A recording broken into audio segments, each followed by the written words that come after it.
அத்தாக்கா ஆளு ரொம்ப முறுக்கு, ஆனா 10 கதை உள்ளத்திலே இருக்கு.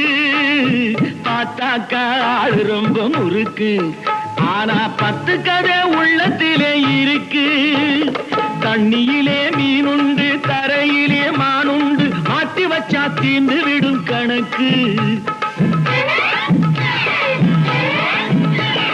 தண்ணியிலே மீனுண்டு, தரையிலே மானுண்டு, மாட்டி வச்சா தீர்ந்து விடும் கணக்கு. இப்போ நான் இருக்கும் இருப்பு 4 பேரு பொறுப்பு. நல்லாத்தான் நான் சிரிச்சேன் சிரிப்பு, ரொம்ப நல்லாத்தான் நான் சிரிச்சேன் சிரிப்பு. நான் சிரிக்கிறேன் சிரிக்கிறேன் சிரிப்பு வல்லே, நான் அழுகிறேன் அழுகிறேன் அழுக வல்லே.